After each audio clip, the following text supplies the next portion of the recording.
se acha fisicamente ativo ou acha que está longe de ter um comportamento sedentário? Fica aí e assiste esse vídeo até o final que você vai se surpreender com alguns conceitos. Hoje eu vou explicar a diferença entre inatividade física e comportamento sedentário. É considerado inatividade física aquele comportamento em que a gente realiza atividades insuficientes ao longo da semana de acordo com algumas diretrizes. A Organização Mundial de Saúde estabelece que para um adulto saudável, o ideal são 150 minutos de atividade moderada vigorosa ao longo da semana ou mesmo 75 minutos de atividade vigorosa ao longo dessa semana. Já o comportamento sedentário é considerado aquele comportamento em que o maior período de tempo as atividades não excedem substancialmente os valores basais. Então, ficar sentado por longos períodos, deitado, na posição inclinada, assistindo televisão, o tempo de tela está muito relacionado ao comportamento sedentário. E aí vem a pergunta: é possível ser fisicamente ativo e ter um comportamento sedentário? É sim, e o contrário também. Você pode ter um comportamento que não é sedentário e ser fisicamente inativo. Como que isso acontece?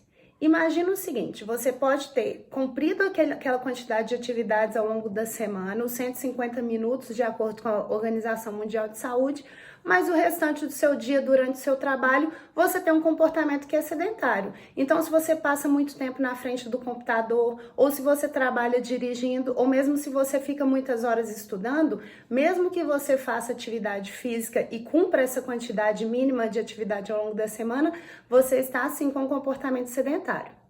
O contrário também é possível. Vou dar um exemplo.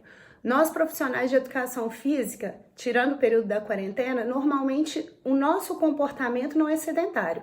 A gente trabalha em pé a maior parte do tempo, deslocamos muito ao longo do dia. Porém, se a gente não realizar o mínimo de atividades físicas ao longo da semana, nós vamos também ser considerados inativos. Então, mesmo que a gente não tenha um comportamento sedentário, nós somos indivíduos inativos. Então, o ideal é sempre manter um nível de atividade física e buscar romper com os períodos longos de comportamento sedentário.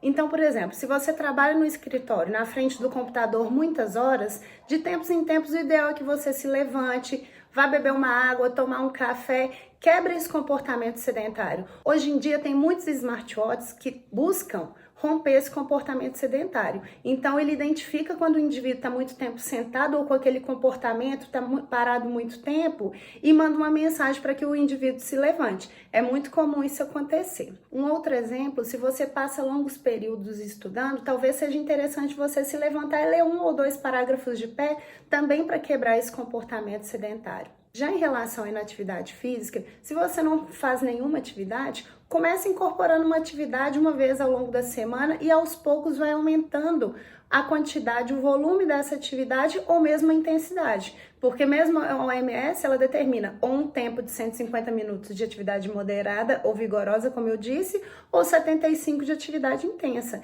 Então, escolha aquela atividade que é interessante para você. Nesse caso, realmente, uma caminhada leve não vai ser suficiente para cumprir esse nível ótimo de atividade física. Então, aquela história: quem nunca ouviu falar que máquina parada dá defeito?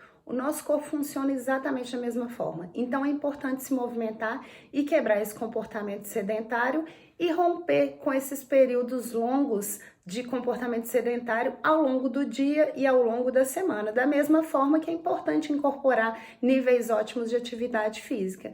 Então fica a dica: se movimente, o seu corpo precisa de você, a sua saúde também.